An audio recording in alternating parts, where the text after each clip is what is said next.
ফেব্রুয়ারি মাসের 17 তারিখ সম্ভাব্য চাঁদ উঠবে, 18 তারিখ রোজা শুরু হবে ইনশাআল্লাহ। তো আর 1 মাস নাই, আর তো কি নাই, 1 মাস বাকি নাই, একদম অল্প গুনাহ কয়েকটা দিন।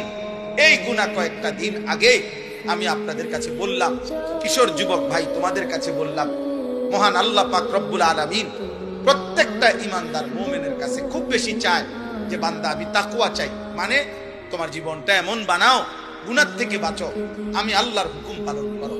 এই কথাটা আল্লাহ বারবার বলছে কোরআনে, ইয়া আইয়ুহাল্লাযীনা আমানুত্তাকুল্লাহ ইত্তাকুল্লাহ ইত্তাকুল্লাহ ইত্তাকুল্লাহ ইত্তাকুল্লাহ। হে ঈমানদার, আল্লাহকে ভয় করো, আল্লাহকে ভয় করো, আল্লাহকে ভয় করো, আল্লাহকে ভয় করো, আল্লাহকে ভয় করো। ইয়া আইয়ুহান নাবিয়্যুত্তাকিল্লাহ। আল্লাহকে আল্লাহ বলে বান্দা শোনো, আল্লাহকে ভয় করা এটা এতটাই গুরুত্বপূর্ণ যে আমি নবীকে আলাদা বলছি, হে নবী আপনি আল্লাহকে ভয় করেন। আমি ঈমানদারদেরকে আলাদা বলছি, ইয়া আইয়ুহাল্লাযীনা আমানুত্তাকুল্লাহ। হে ঈমানদারগণ আল্লাহকে ভয় করো। আল্লাহ বলেন শুধু নবীকে না, ঈমানদারকে না। এবার শুনো, পৃথিবীর সমস্ত মানুষকে আমি বলছি, ইয়া আইয়ুহান নাসুত্তাকু রাব্বাকুম। হে মানব মণ্ডলী আল্লাহকে ভয় করো।